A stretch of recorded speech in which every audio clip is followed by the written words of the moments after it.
Before we start, I think it's probably safe to assume that everybody here attended the festival. Is that right? Good. Okay, so you'll all know what we're talking about when we're talking about the different things in the program. Glad to hear it, and I hope you had a good time. But we'll take you through some of the decisions behind selecting the films that we showed, some of the work that went into researching those prints in order to get them to the screen, some of the challenges, the work that went on to putting it here at the South Bank, and then also delivering it at an event. So I will start with a bit of a run through the program. So what is the Film on Film Festival? Well, you were all there, so you have a bit of a head start on that. But as Joel said, this was the second edition of the festival. We ran it first time in 2023, 2 years ago. The festival is many things, but at core, it's every single film presented in the festival was screened from a film print, and almost overwhelmingly, those film prints came from the collection of the BFI National Archive. So it's two things. It's a celebration of what we were calling the materiality of film, and it's not nostalgia, although there are inevitably aspects of nostalgia in the way we presented things, and we wanted to bring people back to the experience that people may have recalled. But that wasn't the driver. It was about expressing to people that there's this very different quality to seeing a film print projected.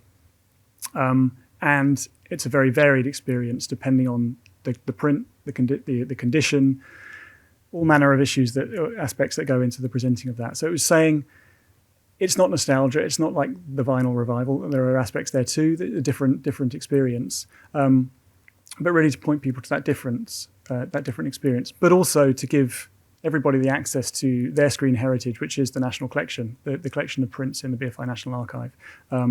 So really it was wanting to open the doors to that and showcase the material and also the expertise of the curators and all the staff involved in the archive to put that on. Because something about putting on a festival of film prints is there are so many different aspects to consider, more complexities involved than there are in doing a quote-unquote standard festival where you show digital. Through the festival, I kept referring to the human chain and the hidden wiring of people involved in doing that. So that would be from the staff at the BFI Conservation Centre up at the archive who preserve and then would retrieve the prints, and Sonia will talk about some of the work involved in that soon, through to the drivers who brought the prints down, the projection team, everybody involved. There's a real web of people involved in that. It takes a real human chain to do that. So it really was a big collective effort across a number of departments at the BFI, and I think it showed us at our best, to be honest. So some snazzy facts here.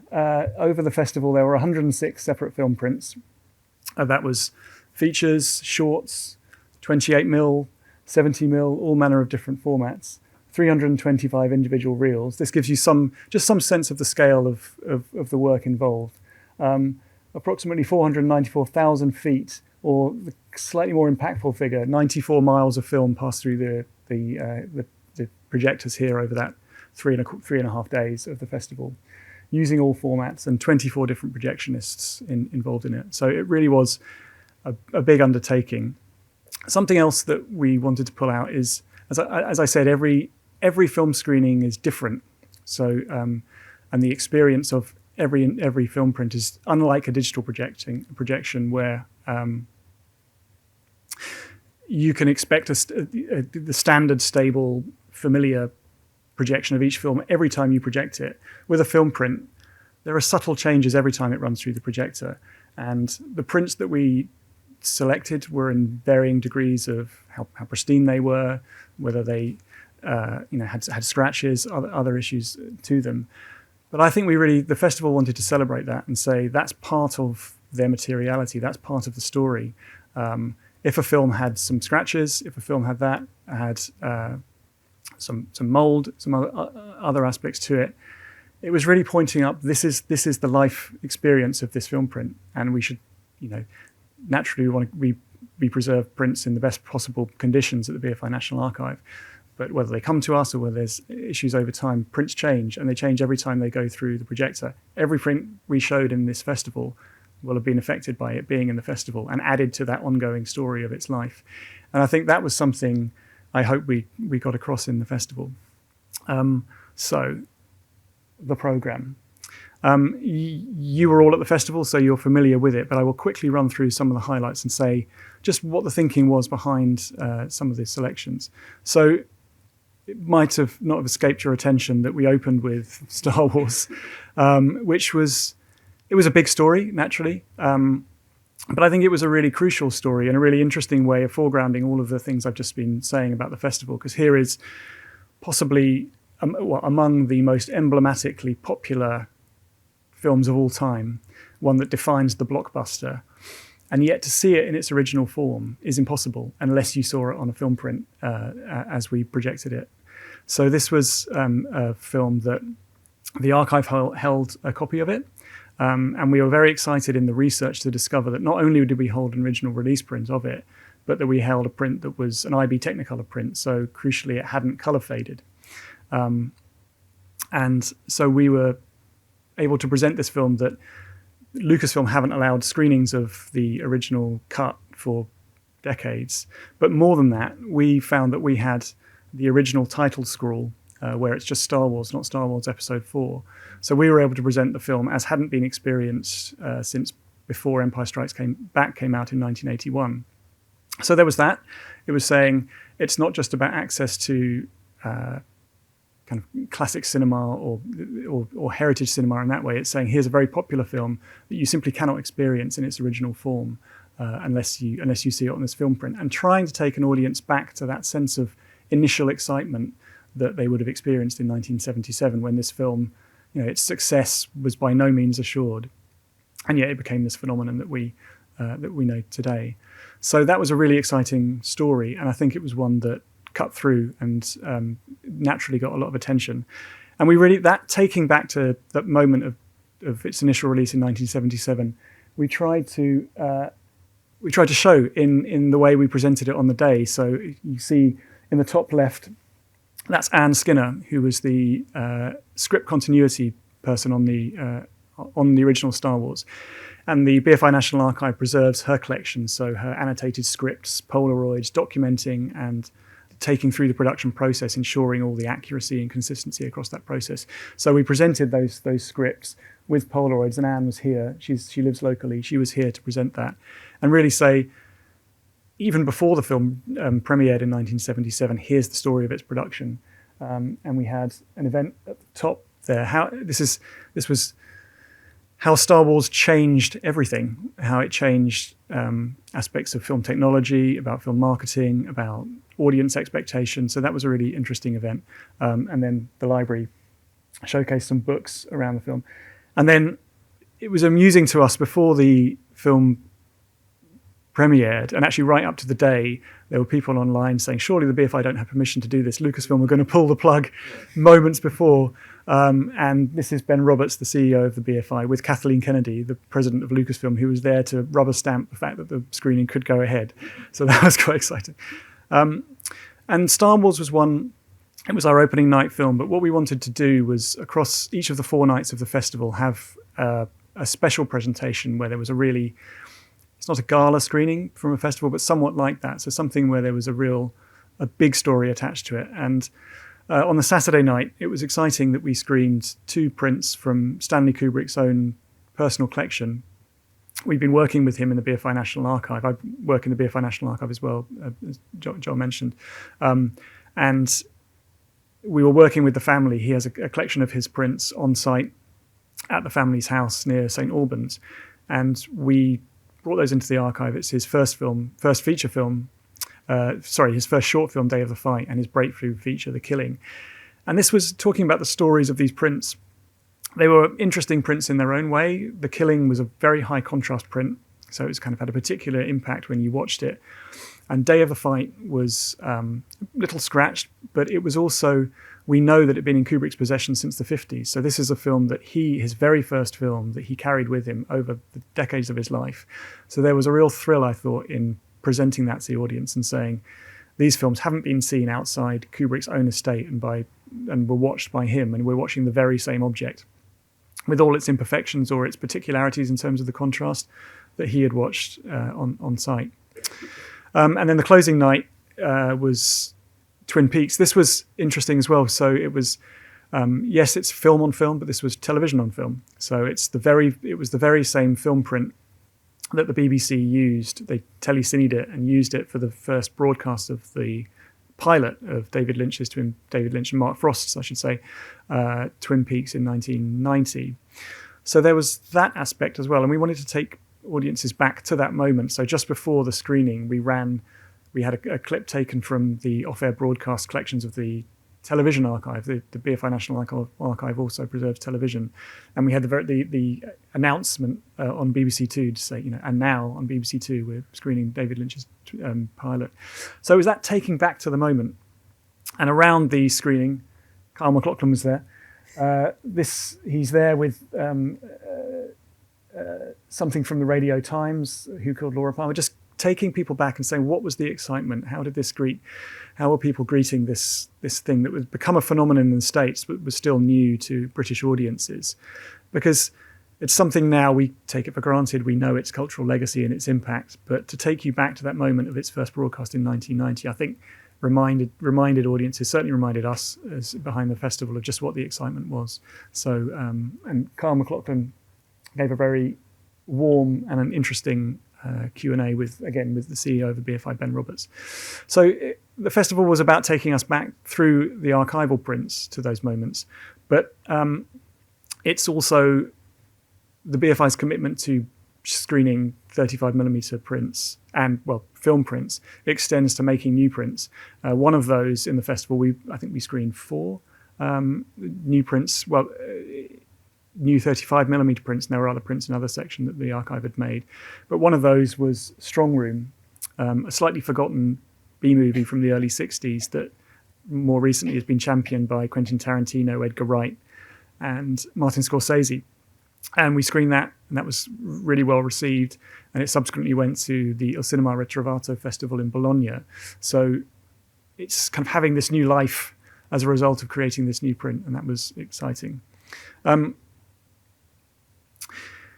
This film last summer was one I was particularly excited to include. It's a film by Frank Perry and Eleanor Perry. We included their film The Swimmer in the 2023 edition. But last summer was a film they made after that, 1969, but it's been completely forgotten and lost. And it's unavailable on any home movie format. And it's only been screenable from one 16mm print kept in Melbourne over the last few years and hasn't had outings for a long time. When we did the research, the print was quite faded and it was scratched, but it was on AGFA print stock, I think. So it faded in a very particular way. Most film prints, many film prints, when they fade with magenta bias, so that pinkish hue. But last summer it faded with a kind of blue cast.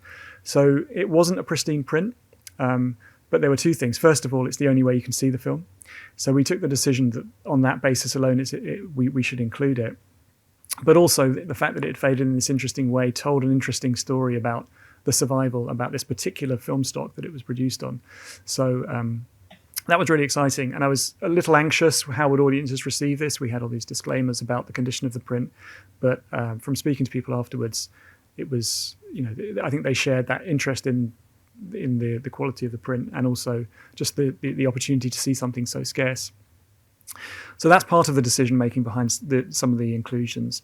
I Shot Andy Warhol is a different case, but that spotlights another aspect around some of the decisions made behind the films in the program. It's a film that materials aren't necessarily rare; they're not lost in that same way. But it's a film that isn't on any home movie format, and has all but vanished. It was a bit of an indie hit in the late 90s, so comparatively recently as well. But its director, Mary Harron, is on the board of an organisation called Missing Movies, and that organisation looks to kind of get films out to audiences that are stuck for various reasons. In the case of I Shot Andy Warhol, it's a rights issue. As is the case with a number of 90s indies titles, actually. Production company goes bust, the rights trail goes cold, and the film is locked in this kind of purgatory. So it was really exciting. We discovered we had a 16mm print of it in the collection in good condition, but we managed to get the rights to secure the screening here. And so that, again, it was an example of the festival is partly about showing the materiality of of film, but it's also about showing films to audiences that otherwise they wouldn't be able to experience. And we actually have a clip from I Shot Andy Warhol. So if we could play that clip, please. Yeah, and just talking about the life stories of the life stories of the print. It's a print we found in the BFI distribution collection, and I was saying, oh, how did this come into the collection? The trail ran cold, and so we don't know where it came from, who deposited it.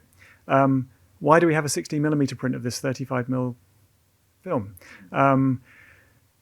We don't know, but my guess is it was probably produced for non-theatrical. It may have been screened in art galleries. The last time it was screened was at the Tate and Andy Warhol retrospective in 2002. So it's just another of those examples of, as we piece the festival together, those discoveries, sometimes tantalizing gaps in our knowledge about the aspect, some parts of the collection. In this case, it was really exciting to find it, even if we don't know quite why we had it.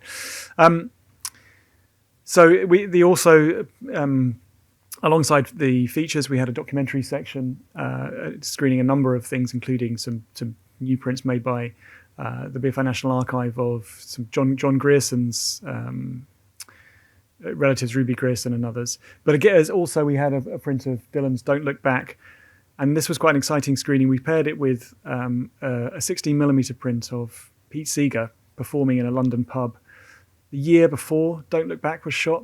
So Don't Look Back, as you probably know, is Dylan breaking free of this the kind of closed world, quite claustrophobic world of the folk scene. And the Pete Seeger and Friends really documents that folk scene from which Dylan emerged.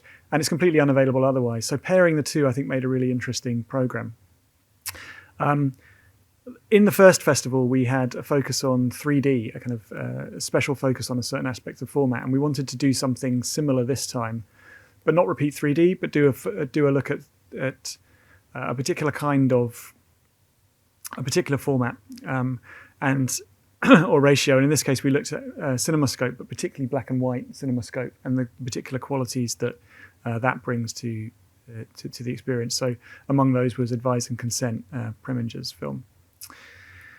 We had 70mm titles. Both of the 70mm films we screened in the festival, Amadeus and Spielberg's Empire of the Sun, thank you, were blow up titles. So originally shot on 35mm and blown up to 70mm.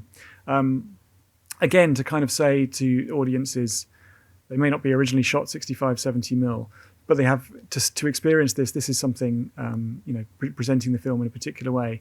Amadeus, the sound was really stunning, though. It had the 6-track mag sound, so that was really special. And then going even bigger, we had an IMAX 70mm print screened for the first time at the BFI IMAX. This was a new 70mm, 15 perf 70 print of 2001, Kubrick's 2001, a print made in the late, I think 2018, supervised by Christopher Nolan. So this was exciting as well. So this was really the biggest format, screening on the biggest screen in Britain. But all the way down to 16mm as well. We had a day of programs for children up in the Blue Room, and children could sit around the projector and really experience that live aspect of the projector whirring and the films going through the gate, and showed some vintage animations, a David Attenborough film about a squirrel as well that were well received by others. Also in the Blue Room, we had our Experimenter Day. And this was a program of films put together by my colleague William Fowler, the artist moving image curator, culminated in Ghosts of Transgression, which was a really provocative program. Had some visceral reactions, which Maxine might mention later. And this was asking the question of titles that were transgressive in their day. So we began the program with a screening of Un Chien Andalou by Buñuel and Dali, and ran through others that really pushed the boundaries of taste, acceptability, if you like, in their day. How do they look viewed today? Well, I think they still had the power to shock, was what we realized. So this was the program. But as I said at the beginning, it's not a case of just selecting titles as you would in a quote unquote standard festival. We wanted to get a balance of different kinds of films, different eras, international in scope, and just kind of a range of genres, etc. But we can start with that list. But really, in putting the Film on Film Festival together, it goes beyond that, because we can have those lists, but then it starts with the materials themselves. Are those materials screenable? And that's when the research in the archive comes in. And Sonia will take us through a bit of the process that was involved in kind of doing that research. Should we look at the clip? Yeah. Okay, we'll start with a little clip. The BFI National Archives in Berkhamsted is home to hundreds of thousands of film reels, dating back to the Victorian era. This storage unit alone is floor-to-ceiling cans of films, and the only way to reach many of them is by cherry picker. Obviously, you have to be trained to use one of these, but yes, it is fun. Each can has a serial number and a barcode for identification, and each shelf has its own barcode too. When you place a film can on a shelf, you scan it so you can easily find it later when you need to. And yes, you could browse some of these shelves on foot, but why would you? Yeah, so we're now going to go back a little bit in time, and a few months before the festival, and the journey to the Film on Film Festival really started. I wish I could get that image of the vault again, but I don't want to mess up the thing. It starts in the vault, literally traveling on a cherry picker to retrieve films off the shelves. And so those vaults are in Berkhamsted, and are kept in controlled humidity and temperature conditions. Of course, we also have our nitrate collection is held in separate vault in Master Film Store in Warwickshire, where the temperature goes as low as -5 degrees to preserve the films for longevity. Of course, if we want to retrieve nitrate films from the vaults, we have to acclimatize them very gently. So it's a process that takes planning and time. But we films just all come to the conservation centre at Berkhamsted to be looked at, and this is a process that is roughly the same for every film, but because every print is different, its needs and care are evaluated individually. But everything starts by winding the film on a bench. You'll see a picture of it later. Maxime's got one because we brought the equipment to the festival, as you might have experienced yourself. And I don't know if some of you were lucky to wind some of the films yourself. And it's a process that takes time. James mentioned that we screened 106 films, and we looked at over 150 films, or prints, I should say, to get to that number. And if you think that a feature film is roughly 10,000 feet, and every reel has to be wound by hand on a bench, sometimes more than once, you get to understand why the process needs to start a few months before the festival. It's all that takes a long time. So that inspection really is a process whereby a conservator looks at the print from all angles to assess its physical condition at that point in time. And really, it's an opportunity for us, as well as finding prints for the festival, to do collections audit work, projects such as these that look at large volumes of materials, really give us a snapshot or a cross-section of the collection. And here we're talking about safety films, nitrate films, films from lots of different gauges, and that work helps us monitor things are happening in the collection, such as color fading or mold, for instance. So it's a great opportunity, and it's important to remember that. And as you said, James, prints change over time. So that monitoring process is really key to our work. But that first inspection is the point where a first decision also is made as to whether the prints can be screened to audiences. And for those that get to that stage, they'll probably be warned again on the bench to then have any types of repair that might be needed. So repair a broken perforation or redo a dry tape join to secure it. A print might be recommended for cleaning before screening if it has some residues or oil on it. So that illustrates that chain of people James was talking about. There's a series of departments and that look at every aspect of preparing a print for screening. And so then we arrange for quality checking in a theatre where we assess the image and sound. When I say we, it's curators, projectionists, image quality specialists, people that really get to having we want to have many pairs of eyes to look at what makes a good quality print for projection. And you can tell a fair amount of that on the bench itself, of course, from as to what the print will look like or sound like. Even if you see heavy scratches on the soundtrack on the bench, you'll know that you might not get the best sound experience from it. But really, the projection completes the assessment after bench inspection. And if we have more than one print on a title, then we can do comparisons, also on a bench, and sometimes on screen. Oh my God, yes, there we go. This is an example of Alan Dwan's Slightly Scarlet, a film noir in Technicolor and Superscope.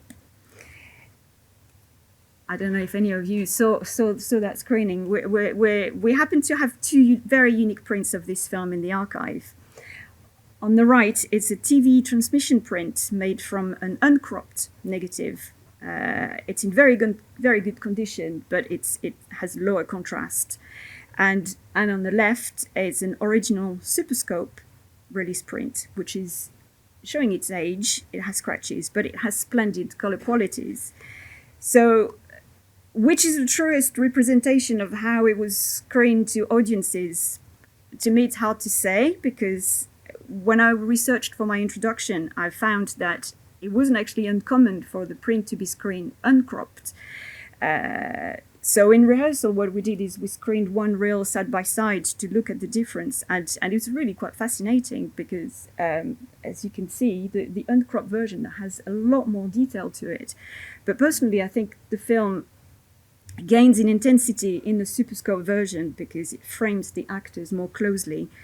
But then, yes, we do lose some of the art director's finer work on this, and there's also we also noticed that there's a bit in the film where Arlene Dahl, who plays Dorothy, it's not her, shows a bit of leg.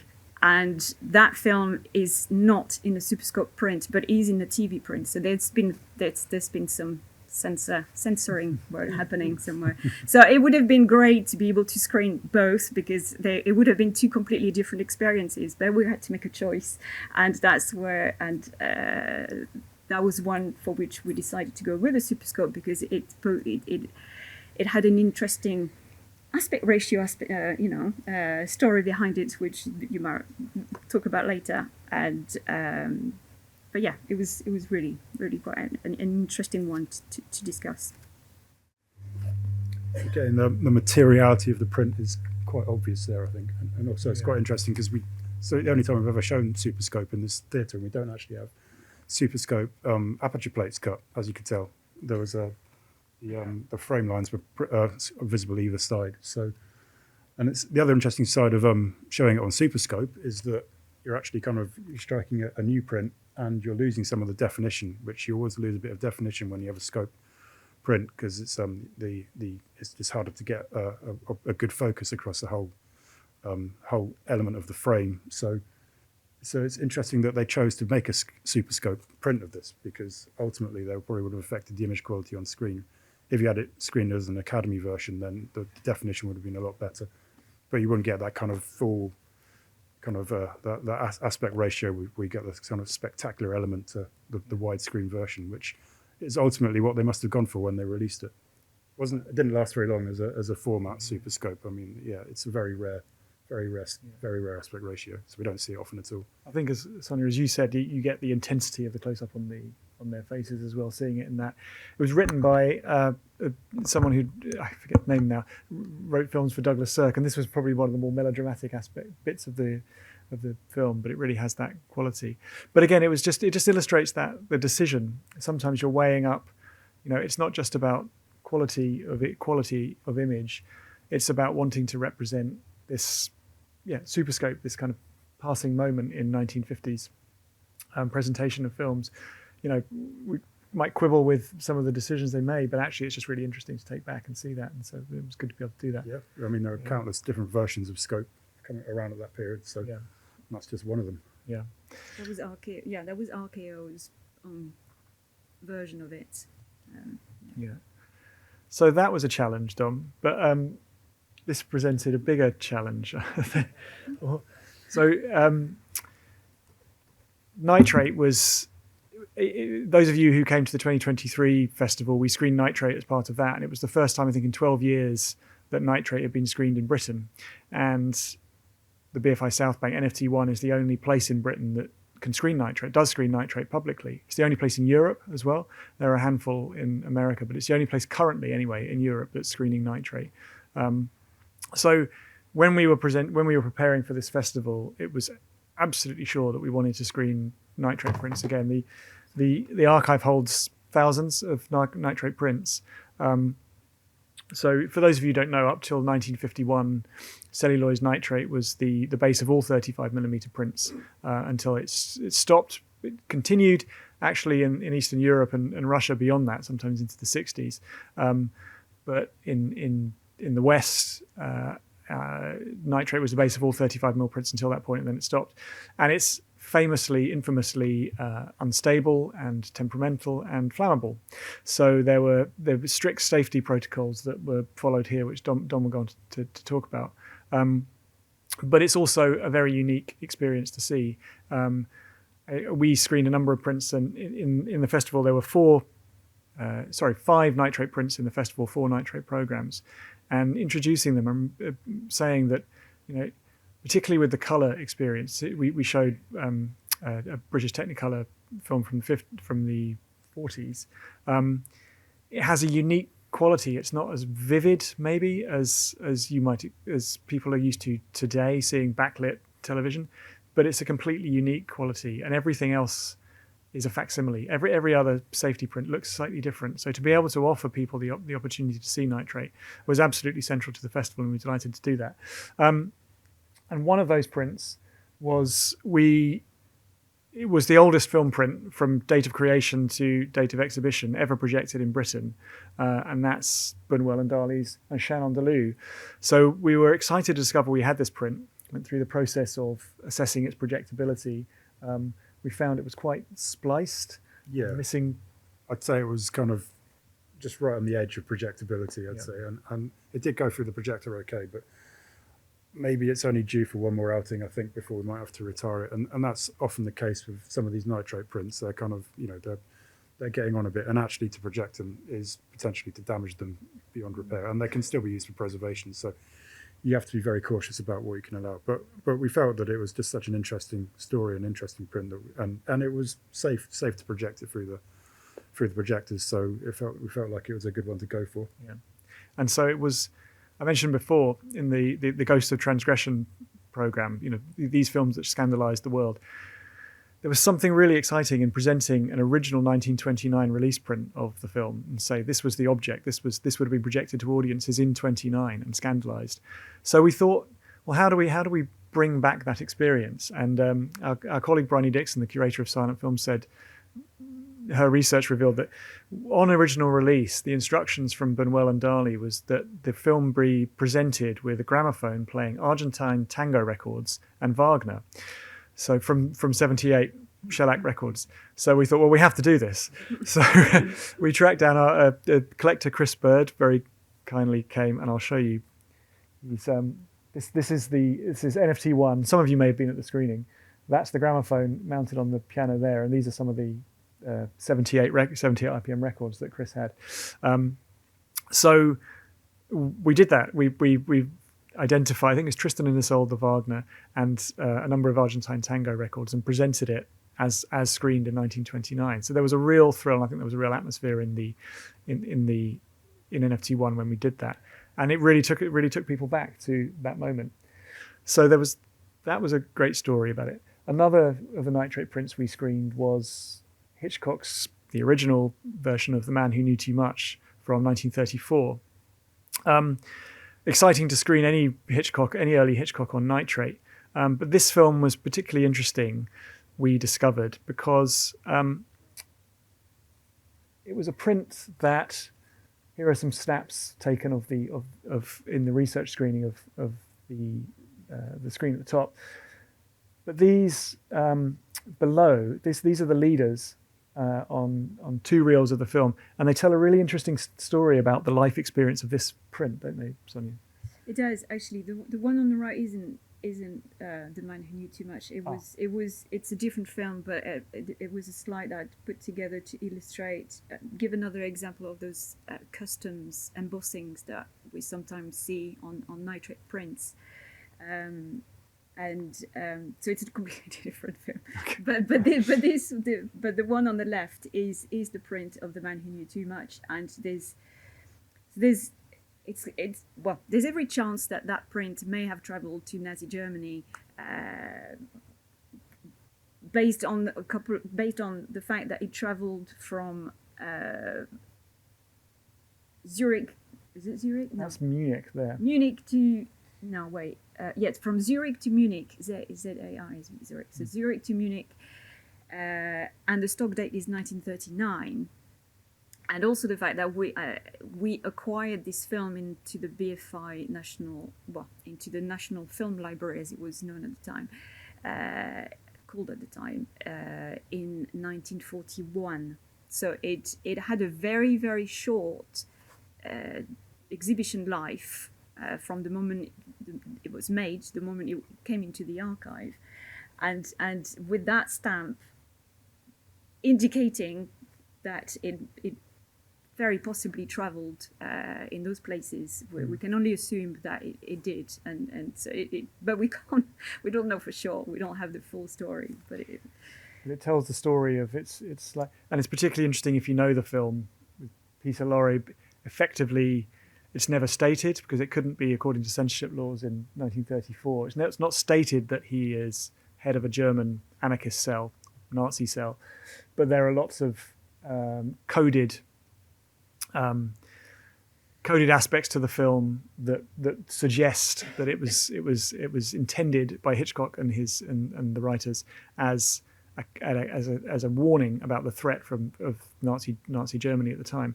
So the fact of this film, and the fact that it may have gone to Nazi Germany in 1939 of all times, just was really fascinating to us. And again, it was more than just showing the film; it was showing this particular object and all of the associations it had. But to screen any nitrate is an undertaking and requires very careful procedures. And so, Dom, do you want to talk a bit about what we do? Yeah, I'm guessing some of you might have seen some of the nitrate in film and film festivals, so you would have potentially heard some of these introductions before. But just to kind of reiterate, we are very, very cautious about how we show nitrate. It is obviously highly flammable. So, as the slide says, we're just very, very careful with it, frankly. I mean, we're careful with every print that we screen here. I mean, Sonia's already outlined kind of the preparation work that goes on at the archive before any print even gets to the South Bank. But even once it arrives at the South Bank, then projectionists here will check it again. So these prints have generally been through very carefully through fingers at least 4 or 5 times before they hit the screen. We always do what we call a dry run, which is where we run the print through the projector with the lamps off, just to make sure we're happy with it. This is often to test things like shrinkage, because nitrate famously shrinks over time, and there are certain stipulations that we have to adhere to. We've pushed it a little bit, and in 2023 we had a maximum shrinkage of 0.8%, and that actually limited the number of prints we could screen quite considerably. But for this festival, we decided to push it a little bit, and we've actually realised that for certain sections we can actually deal with about 1.8% shrinkage. And there was a section, I think it was Reel 4 of Blanche Fury, which was shrunk about 1.4%. But it still got through the projector, so we felt relatively comfortable with that. What we found is when it shrinks a lot, the bottom drive roll, it'll rise up a little bit, and it was making everyone a little bit nervous while we were running it. But it rose up to a point where, and it didn't go to the point where we thought it was going to snap. And at that point, we decided, we're able to screen these prints. So once it's been through the projector with the lamp off, obviously it's a lot safer to not have a 4,000 watt lamp next to nitrate. So we realised we were probably safe enough to run it through with the lamp on. And that's the point where the curators and the archive team and the programmers get to actually finally see the quality of the image. And and I mean, it's not to say that every print is amazing. There are some sections in some nitrate prints that kind of might be a little underwhelming. But so you have to make sure that you're actually showing a nitrate print that does have all these qualities that we speak about. Otherwise, you're diluting the brand a little bit. And I think we found some good nitrate prints for the screening, particularly Blanche Fury. I thought it looked lovely. But it's only that point in NFT1 ahead of the festival, maybe 3, 4, 5 months ahead of the festival. That's the first time that everyone gets to actually see what it looks like. It's usually quite illuminating. And it's actually the most important thing sometimes is not just the fact that it gets through the projector, it's checking the audio quality as well. Because we've often found with nitrate prints and the shrinkage, it can affect the track and the positioning of the track.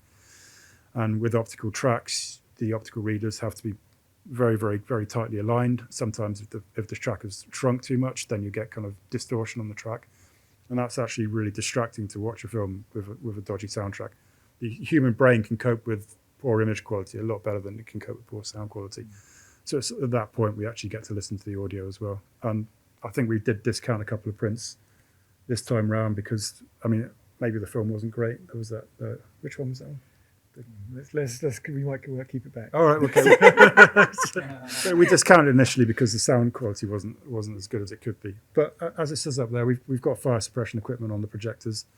I think we're unusual in that respect. George Eastman House have a nitrate picture show every year where they show about 14, 15 prints. They don't have fire suppression kit. They do the same things we do, obviously. They're very, very careful with their preparation. They always have a projectionist stood next to the projector. So if there are any dangers or issues during screenings, they can be shut down immediately. But we've got fire suppression equipment. So if you can see on the slide, there's that bit of string. That's actually gun cotton, which is kind of string like cordite. And that activates a pressure switch if it catches fire. And that sets off the fire suppression equipment. We've set this off twice, once deliberately, once accidentally. I don't know if any of you were around for 2023 where we had a print of Mildred Pierce for the opening night. Yeah. So I didn't make Robin Baker's night that night when I told him half an hour before the screening that the fire suppression equipment had accidentally activated, and we weren't able to show the nitrate print that night. But I actually filmed the first activation of it, so I've got this for you now. Some of you might have seen this already because it was online, I think. But okay, Novak fire suppression system test.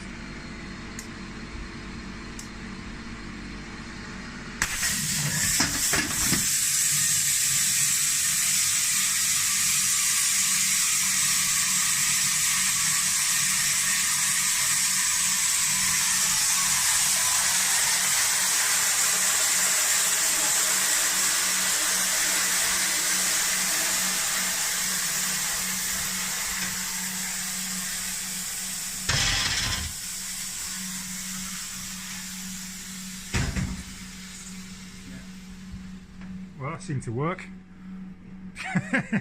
Well done. It did work. It's quite. I mean, one of the projectionists who's working tonight, Simon, was stood next to me when I accidentally set it off, and it was amazing how long that felt. We were just looking at each other, going, "Is this ever going to end? And what have we done, or what have I done? I should say. It wasn't Simon's fault, but so the gas comes through the pipes. We've got kind of nozzles in the top spool box, in the projector head where all the kind of where the light is, and obviously that will be closed during screenings because the idea is to keep everything encapsulated. So when the fire trigger goes off, it drops the safety shutters as well. We've got asbestos safety shutters. The whole projection box is built out of asbestos in NFT1, which is a legacy of its build in 1957. Because back in those days, it was still a repertory cinema, and we would have shown a lot of nitrate when the venue first opened. It also shuts off the lamp and shuts down the projector motor as well. So it's quite an impressive bit of kit that was built for us with our own in-house engineer and also a company called Firetrace, who are based in Ipswich, and they do kind of fire suppression systems for server farms. So it's basically an adaptation of that, but totally bespoke for us back in 2021. But yeah, so this is kind of the worst case scenario. But everything we do leading up to this point, the screening, is just to stop ever having to do this. And I've got a feeling that if a film did snap, there would probably be enough time to actually shut down the projector before we needed to activate any fire suppression system. But that, coupled with very, very rigorous fire evacuation procedures, mean that we feel that we can continue to show nitrate to the public, and it's just a unique thing, and we're just really happy to be doing it. We're planning to show the odd print between now and the next festival, and I'm sure in Film on Film 2027, if and when it happens, then we'll be showing nitrate prints again. And I think it's a unique part of the program. It's a unique thing that we do at the BFI, and we want to continue it for as long as we can. I think I'm just is it my section now? This is yours. All right, you're going to have to listen to me even more. So this is just going over. This is one of our kind of substitute projectionists. It was good to meet him. Actually, he came up to the projection box before the start of his Q&A, and he was very warm, very friendly, very interested. So it was nice to meet Carl. But he wasn't actually working on the event, I should say. This is a shot from NFT3. We've got Lauren on the left there, running a print in NFT3 during the festival. And just to kind of go over what James and Sonia have been saying, it's just a huge collaborative effort to get these films to the screen for the festival. And there's a huge amount of work that's gone into prepping these prints before they arrive at South Bank. And then as soon as they arrive at South Bank, there's more work that goes into it. The festival is interesting because it's kind of basically what we do year round, and we show 25% of our program is, as you're all members, aren't you? So you probably know this, but 25% of our program is still generally screened on film. So it's kind of what we do at South Bank, but more so, just to a level of intensity that we don't normally have to deal with. So those 94 miles of film have to go through fingers at the archive, and they have to go through fingers at South Bank as well. So there was like I say, a huge collaborative effort, picking these films from the shelves in the archive, sticking them on vans, driving them down to South Bank, packing them off onto shelves, and then prepping them and making them up in the building. So there's a lot of logistics involved, which is increasingly less and less used in cinema because everything is digital these days. A lot of network delivery. It's a little bit more ephemeral. So it's nice to actually get involved in doing some kind of physical work, I guess. But the level of it is quite intense, and projectionists generally will be showing maybe 10, 12 prints a week. But over the weekend we were showing 105 different films. I'd say about 50 to 60 full prints, because there were shorts and there were test reels and there were kind of shorter elements for events in there as well. But I would say the projectionists enjoy it, but I don't know. They do to a certain extent, but it's a kind of a grueling weekend, because we're showing all the prints we're showing in the venue are all archive prints, and there's a stipulation with archive prints that you have to show them on single reels or 2,000-foot spools, or with the nitrate 1,000-foot spools, because you're more likely to damage a print when you make it up onto a large reel. I don't know if any of you saw. I'm going to talk about it very briefly. the foyer projection system, that was on a plateau. But that's the kind of the old school multiplex and way of showing prints, where you make up 6 to 7 reels that most films come on as one large reel. Archive prints need to be shown on single reels to avoid damage when splicing them together. So every single one of those 312 reels came on a single reel. Every single film, which was every full feature, was generally 5, 6, 7 reels. So you're talking about 4, 5, 6 changeovers. Every single changeover cue needs to be checked to make sure it was correctly in the right place. Distance between the cues are correct. All the leaders have to be checked with footage counters to make sure they're the right length.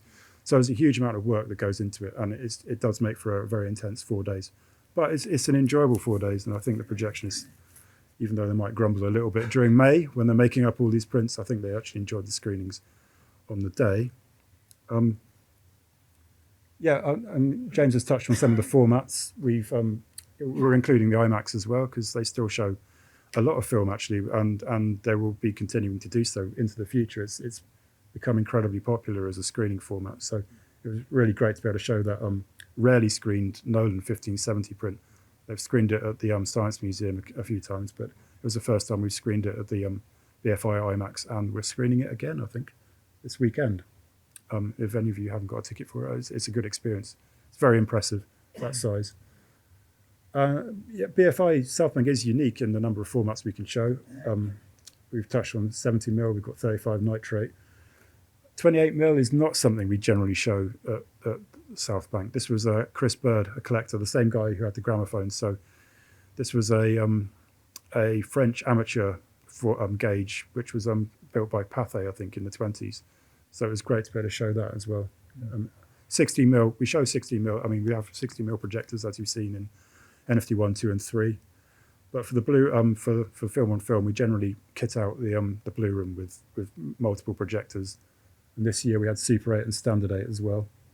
If I go back to the previous one, the one on the right is Mike, one of our projectionists, and that's actually him showing a Standard 8 print. And this is kind of the dangers of live projection. The actual Standard 8, we don't actually have a Standard 8 projector, so we hired one. We'd been told that it had been fully serviced, but the actual take-up reel, the belt snapped on it.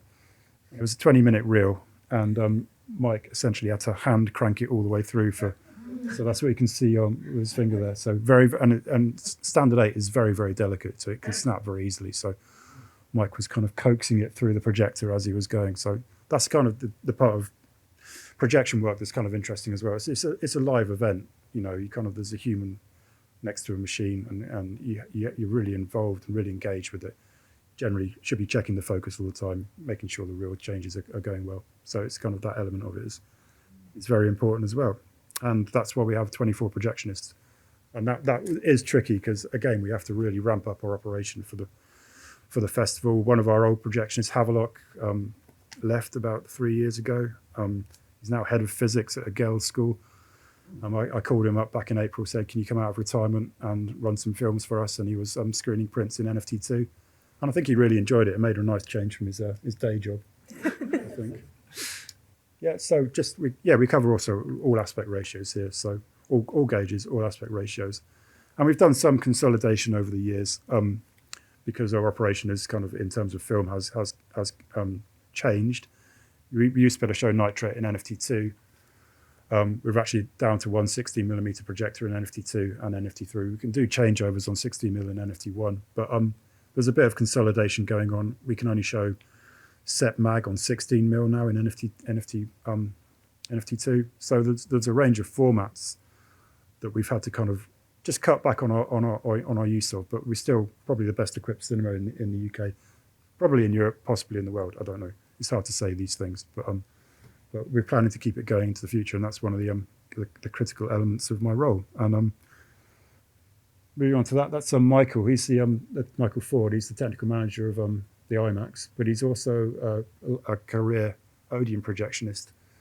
And one of the fun elements of film on film this time round was actually getting the foyer projection system up and running. And Michael was critical to that. Also, one of our projectionists, Nick Fife, and our engineer, Ed Morga. And we got the idea fairly soon after Film 1, Film 23, actually. We wanted to just bring the projection box out of the projection box into the audience, into the foyer, and this gave us an opportunity to do that. And it was kind of fun because Michael was actually using a platter system that he operated when he was the chief projectionist at Southend Odeon. So from about 1978 to, I think, 2013, Michael was chief at Southend Odeon. Obviously, back then, everything was run on film, and it was equipment that he was used to. There's also a Victoria 8 film projector there. So, and that had been lying dormant in Southend Odeon projection box since 2013, when Michael left, actually. As soon as Michael left, they stopped showing film. Everything became fully digital at that point. So back in December last year, we went on a bit of a rescue mission, and we took a van to Southend Odeon. They were happy for us to do that. I was in touch with Mike Bradbury, who's the technical director of Odeon, and he's happy for us to hoover up old bits and pieces, because Odeon, apart from Leicester Square, they don't show film anymore. So yeah, we did a bit of a rescue mission. We dragged the Victoria 8 down the back stairs, which was back-breaking, I can say, and we packed the platter away as well. A load of kind of 50, 60-year-old backs were struggling with that, but it was worth it. And then over the course of May, Ed, Nick, and Michael were actually kind of reconditioned the platter to get it up into a condition that was working again. Same for the projector. We had 2 projectors there, actually, but the Victoria 8 hadn't been used for over 12 years. So it was just a matter of cleaning it all down, making sure all the electrical systems were working and were to code and weren't going to catch fire during the screening. So we rebuilt a lot of the electrical work. Just a lot of cleaning as well, polishing, changing rollers, making sure it all worked. So that was a really fun element to the actual to the festival, and I think it was just quite popular for people on the day. There was a big crowd around the projectors. We were originally just going to run a couple of films on Saturday and Sunday, but Ed was enjoying himself so much. I think he was there about 6 hours on Saturday, just kept on running it. So I think it just went really well. Great, thank you. So my job is Film on Film Festival production manager, which sounds quite dull. But essentially my role is to take all of this kind of research and work that everyone has done, this programme, and bring it to life and think of ways that we can have people engaging with the festival in the widest way possible. So one of those things is thinking about audience, who's going to come to this festival. And I think it was really clear that it was going to have a really strong kind of loyal BFI fan base, and you could feel that, or I especially as someone fairly new to the BFI could feel that during the festival, because I kept hearing people refer to it as the National Film Theatre and the NFT.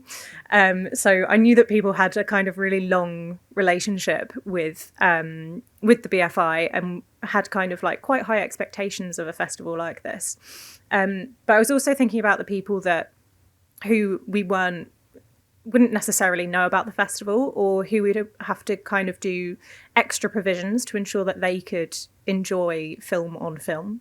And so one of the first things that I did is thinking about how to make this festival accessible to all.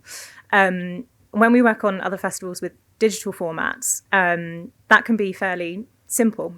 So you have things like subtitles, you have audio description. And the reason that it's simple is because digital files have time coding. So you can essentially press play on a film, subtitles will come up, audio description will play. It's very easy. When you're projecting from prints, you don't have any of that. You don't have any of those digital timestamps. And there's also everything with film is a very kind of manual process. So what happens if the film has to stop for some reason and you have a digital file playing audio description? How are you going to resync that up? So we had to come up with various kind of solutions to think about how to provide access for this festival. This is a shot that I really love. So when you're thinking about access, you're thinking about people who might be hard of hearing, you're thinking about people who might be visually impaired. So this is something we did with the company Watchword and also with the company Day for Night. So this is thinking about how we could subtitle prints. There was also a kind of tension between ensuring that we could provide access to an audience of people that needed it, but also preserve the kind of magic of seeing a film on film. And we were aware that if we had subtitles on screen, that would be overlaying something digital onto something that's very analog. So we had to think quite differently. So this is Kristen. And she was doing subtitle operation. On her face is watchword glasses. So anyone who needed subtitles could get watchword glasses for the films that we generated it for. And she would manually click through subtitles, syncing them with the film print. And then anyone wearing the subtitle glasses could see that themselves, but anyone in the theatre couldn't see it on the print. So it was really, really challenging. I think the other thing that's really important to note is that when people create subtitles or audio description, they have to literally write scripts. So they will use a digital file that they can scrub through, they can pause it. If you're working with a film print, you can't do any of that. And film prints are very, very unique. So without having them watch the film print, they won't know if something's slightly faster than a digital print. They won't know if there are scenes that are cut. So that really kind of led our decisions on what we could actually provide access provision for. So just to say, we wanted originally to do access provision for all of our special presentations. And one of those special presentations was Star Wars. And we thought about how we could do it for a very, very long time. But the reason that Star Wars print was so special is because it's so different to any digital version out of there. So we knew that we couldn't give a digital version to an audio describer and have them generate a script off it. We really wanted to make it work, but we just knew we weren't going to make it work. So we thought, what can we do that's going to be as exciting and impressive as Star Wars? And we landed on 2001: A Space Odyssey. So we had, for anyone who saw it, you might not have noticed, but we also had people have headsets in the screen so they could hear audio description. And we had a audio describer, Theo, who was sat in the projection booth the entire time, reading the script that he prepared. But what was also really, if you think about how you describe those images of 2001: A Space Odyssey, it must have been just completely bizarre. But we had the most incredible feedback from it, that it was a real transformative experience for those people that required audio description. And also, we were thinking about how we could also be creative with it. So the very nature of Film on Film Festival is that each print looks different. One print of 2001 is going to look different to another one. So it was also really key that in Theo's introduction, he actually talked about the qualities of the print as part of the experience. So it went down very well. But another part of my job is, how do you get a bunch of film screenings and make it a festival? Dom was mentioned that, obviously the volume of film on film screenings was a lot more than we usually do, but just for me, having a lot of screenings in a row doesn't make a film festival. It's everything else that goes around it. And I think part of the kind of access question really demonstrated that when you're working with film, everything's a performance. We had to think about those film projections as being much more like theatre than a usual festival has to.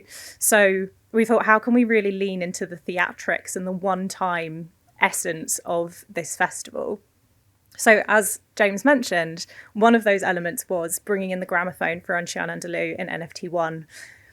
Some of the bizarre bits of my job in preparing for this festival was getting messages from Brian E. Dixon being like, can you buy me this vinyl? Can you buy me this vinyl? Just waiting to see what comes through from eBay and see what kind of mad ideas people came up with. But what really kind of typifies this is that we also had the screening of Anshan Andalou at the end of the day in the Blue Room. So we're talking about two completely different prints, two different formats, two different runtimes. And if Bryony's going to be doing it with a gramophone, what is Will Fowler going to do to try and sort of like create some magic as well? And what he contacted me and said, I found this story that David Bowie before his one of his tours, and I think it was the 70s, would show Un Chien Andalou. And another thing he would do before he came out is that he would play Kraftwerk. So he said, I don't think that David Bowie would put them on at the same time before he came out, but what if we did? So I sat there on my laptop and I brought up 2 screens. And on one side, I put a YouTube version of Un Chien Andalou. And on the other side, I put Kraftwerk, Radioactivity. I watched them together and I was like, you know what, this is a great idea. A lot of my job is like, maybe not. Maybe that's not going to work. But with this one, I was like 100%, like, we've got to make this happen. And it was real sort of magic in that room. Like, it's a room that's not used for film screenings. We set up this bizarre kind of projector. We had to bring in a vinyl player for it. And Will then, before Experimenter, wanted to put on... he played like the BBC's horror soundtrack. So it was just noises of like slamming doors and like weird creaking staircases. It was very bizarre. But again, I'm like, you do you. If you've got an idea, let's make it happen. It brings all that festival vibe to things. But I don't know if anyone saw both. I saw both. You saw both. Okay. Did you have a preferred one between the Nitrate? Yeah. See, my preferred, sorry, Bryony, was Radioactivity Kraftwerk. I just thought it brought something completely different to that film. And that was a really, really lovely example of how, with this festival, we were doing things that cannot be recreated. You know, every print, every time you show it, you make marks on it, fingers have touched it, it has different oils, but also it carries different stories. And this festival is part of those stories. But the other thing is all these wonderful things we did that weren't film screenings. So I was thinking about, how can we bring these stories, this kind of story we've told here, from program to print selection and that kind of like care and curation to projection, how do we bring that to life in South Bank? Essentially, how can we take the walls off of Berkhamsted, where some people may have visited on a tour, I've visited on a tour, but bring that to South Bank where it's kind of right on people's doorstep if they're coming to this festival, so people can really like feel the story. So we had to bring a lot of equipment down. This is one of the winding benches that Sonia mentioned. And if you go to Berkhamsted, these are in quite a kind of, I guess, a sterile room, but it's a working room. You know, Berkhamsted is a living archive. People are working there. So bringing this equipment down was really, really important. Allowing people to handle the film themselves to show that these are actual objects that we look after, and kind of play the role of archivist. So yeah, taking over the atrium, which is a very strange space. I wanted this festival to be felt in every nook and cranny of this building, and I'm pretty sure we used every space. And then another thing that you see if you take the walls off Berkhamsted is our special collections. So this is Screencraft. So that element that we had on Star Wars on opening night of bringing the continuity script down was really special. I think there was also a lot of kind of like organic magic that happened. So we invited Anne Skinner. She brought her nephew, I think it was her nephew, who brought this book that was given to Anne by George Lucas. It was given to everyone who worked on the first Star Wars, and it was kind of like behind the scenes photos, and she gifted it to her nephew. And there's a really lovely personal message in the back. And of course, he came up to me and said, when I die, I'll bequeath it to the BFI. And I was like, thank you very much. That's what we like to see. But we also had the materiality of film event where we had Derek Jarman sketchbooks, because that's something else that we hold in the BFI archive. The other thing, if you took the walls off Berkhamsted, is this incredible history. I mean, it's held in the walls, but you have the history of it as a place, as a building, and that was really curated in this exhibition that we had on the mezzanine about inside the archive, which is such a key point of what the BFI does. But then there's all the people as well. So I think for the 2023 edition of this, we were talking about projectionists a lot, and obviously the projectionists are absolute heroes and did an incredible job. But there's all the people like Sonia and Sonia's colleagues who really make the festival happen. And the festival wouldn't have felt like a festival without them coming down and telling their stories and allowing people to ask all the wacky and weird questions that they want to about what they do. So I just love these two shots of them, people like listening to them so intently. And then you think there's a whole other generation of people that we want to be excited about film. So alongside those, the incredible children's screenings that we did in the Blue Room, we wanted to think about how to engage children in this subject and how they can feel like archivists. So we had activities for them where they could handle film, draw on film. Don't worry, it wasn't any of our prints from the archive, it was just blank film. They could draw on film, and hopefully we've done a little bit of inspiring next generations. And then when the festival's over, who has a Letterboxd account? Anyone in here have a Letterboxd account? Yeah, hi. I do too. I go and stalk what people have been saying about the festival. So these, I've screenshotted a lot of reviews, obviously all anonymised. Please continue to review and tell us what you think on Letterboxd. But these comments really sum up what we were trying to do, and it like shows to me that it actually worked, that this was really special, that it was about the prints. There were a couple of reviews that I love where people were like, didn't really like the film that much, but oh my gosh, the story of the print's amazing. so that's great for us. But also I love seeing things in your own language. So this is some more of the playful reviews we had. Thanks to Experimenter for programming the only film I've ever left the cinema to throw up for. Inspiring. Hey, if it works, it works. I hope they're okay. Yeah, presented on a print that likely did a stint in Nazi Germany. What a weird day at the BFI. And then I just love that one at the bottom, which is nitrate screening with the fire emojis. Like, that is part of the fun of Film on Film Festival. So that's pretty much it. Just to say, like, everyone who came and took photos, and especially on film, was really, really exciting. And yeah, it was a great time. It was.